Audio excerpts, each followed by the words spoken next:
The morning was tense at the International Global Governance Conference in Paris. Leaders from around the world gathered to discuss the challenges their nations faced and to propose solutions for cooperation. Among them was Ibrahim Traoré, the young president of Burkina Faso, who had caught global attention for his firm stance against neocolonialism and his advocacy for African autonomy. As the question and answer session began, Jean Marc Dubois, a prominent French journalist known for his liberal views and frequent criticism of the Burkinabe government, took the microphone. Dubois was infamous for his provocative style, often using these opportunities to aggressively question leaders whom he considered populist. President Traoré. Dubois began with a mocking smile. "Many here admire your fiery speeches on independence and dignity, but please tell us, how can a country like Burkina Faso, still dependent on foreign aid for basic needs, claim it is heading toward autonomy?" The room fell silent, awaiting Traoré's response. Some in the audience expected Traoré to become angry or defensive, but the president remained calm, offering a light smile. "Thank you for your question, Mr. Dubois," Traoré replied, adjusting his microphone. "But before I answer, I'd like to ask you a question." Dubois was taken aback, but nodded in agreement. "Do you believe France would be where it is today if it had not extracted resources from its colonies for centuries? And more importantly, would the world listen to your critiques if France were in the same position as Burkina Faso is now?" The room was struck by silence. The audience seemed stunned by Traoré's direct and sharp reply. Dubois hesitated for a few moments before attempting to rebut. "Sir, we're talking about the present, not the past. But the present is shaped by the past." Traoré interrupted, his voice commanding. "If you want to understand why Burkina Faso is where it is today, we must look at decades of exploitation during the colonial and post-colonial periods, which drained our resources and stunted our development." He paused, emphasizing his message before continuing. "As for our autonomy, let me be clear.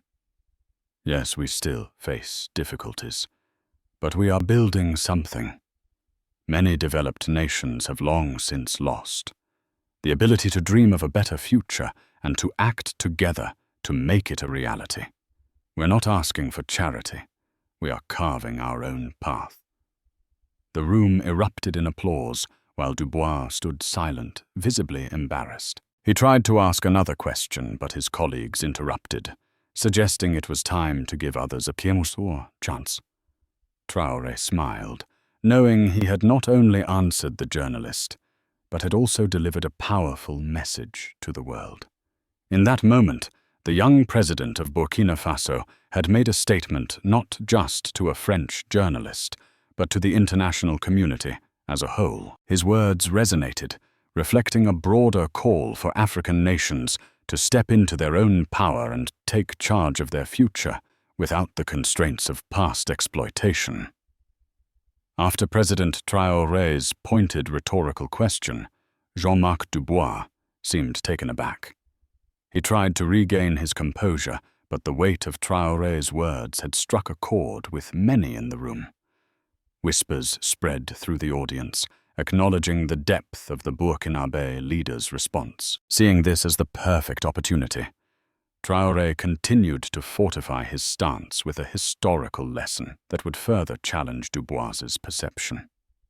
"Mr. Dubois," he began, his tone calm but unwavering, "do you know how many tons of gold were extracted from Burkina Faso during the colonial period? How many of our natural resources were taken without the consent of our people?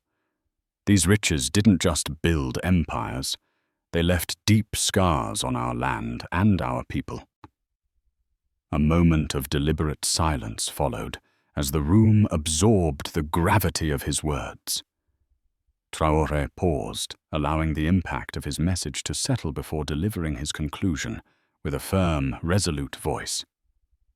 "Yet more than half a century later, we are still working tirelessly to rebuild what was lost. We do not complain, nor do we apologize. We are building our future with our own hands, and that is what developed nations should admire. Not belittle. The room fell into a deep, respectful silence, with many in the audience visibly moved by the weight of Traoré's response. Some delegates discreetly clapped, while others nodded in agreement, recognizing the strength of his words. Meanwhile, Dubois appeared lost in thought. He knew that any counter-argument at this moment would seem feeble in the face of Traoré's sharp logic. After a few moments of hesitation, Dubois stammered, "Mr. President, I understand your point, but there is still much to be done." Traoré smiled serenely, as though he had anticipated Dubois's response. "Of course, Mr. Dubois, there will always be work to do. But the important thing is that we are doing this work with dignity and determination. We are not waiting for anyone to come and rescue us. We are rescuing ourselves." The hall was utterly silent. Even the most outspoken critics of Traoré could not deny the power of his words. Dubois, visibly moved, lowered his head and quietly returned to his seat, unable to add anything further. In the days that followed, the dialogue between Traoré and Dubois exploded on social media. The video of the exchange spread rapidly, garnering widespread acclaim for the president's eloquence and intellectual depth. Hashtags such as #RespectForAfrica and #TraoréClaps back trended, sparking a deep discussion about prejudice and the condescending attitudes towards African nations. For Traoré, this was not just a personal victory. It was an opportunity to reshape how the world perceives Africa. In a later interview, he shared, "Criticism is essential when it is constructive, but when it stems from prejudice and ignorance, we must respond with truth and dignity. That is how we change minds." Traoré's response had transcended the immediate exchange. It had become a defining moment in global discourse, challenging not only the views of an individual journalist, but also the broader, often paternalistic mindset that has historically shaped relations between Africa and the rest of the world.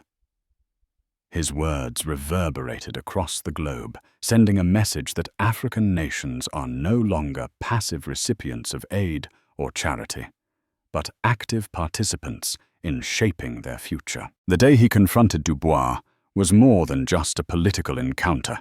It was a bold declaration of Africa's independence, resilience, and right to self-determination on the world stage. This exchange between Traoré and Dubois had far-reaching implications, not only for Burkina Faso, but for the entire African continent. It was a moment that forced the world to reassess the way it engages with Africa, no longer as a helpless subject of international politics, but as a rising force with its own narrative aspirations and dignity. Following his sharp retort to Jean Marc Dubois, President Ibrahim Traoré's response did not just shake the room in Paris.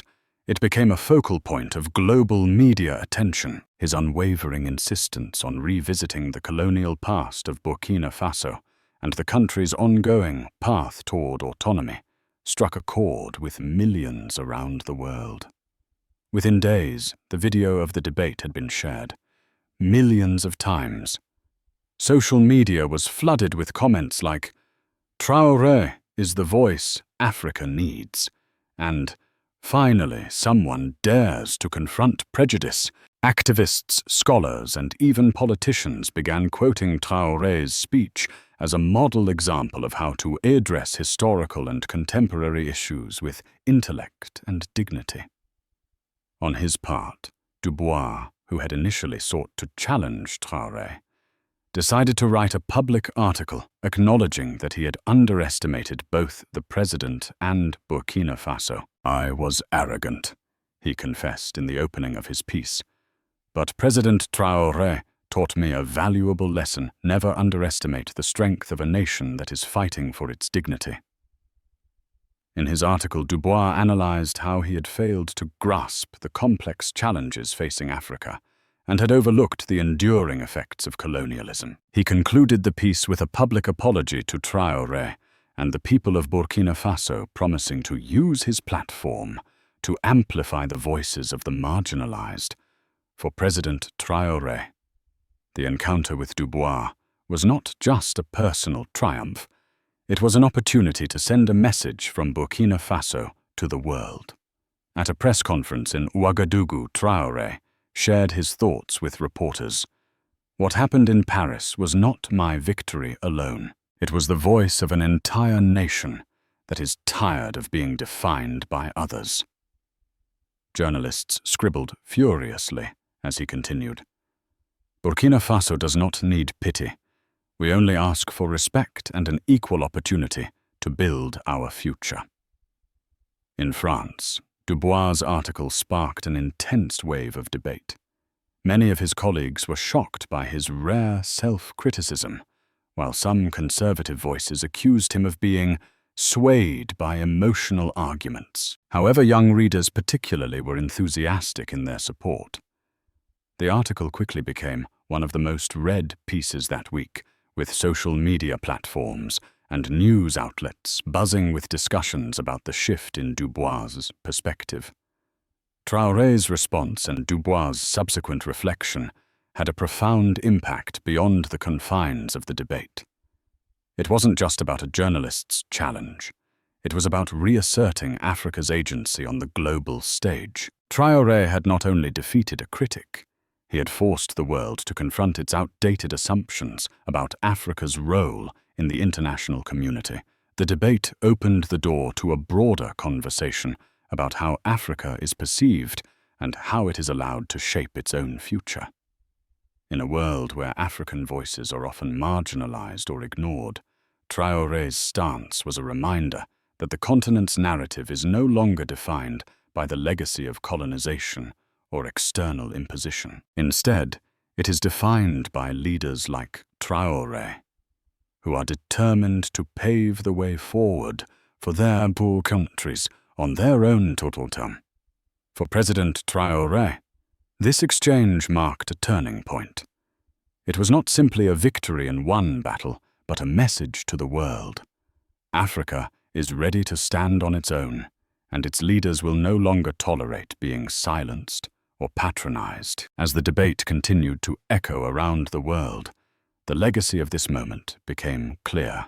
It was the beginning of a new narrative for Africa, one where the continent asserts its autonomy and demands to be heard.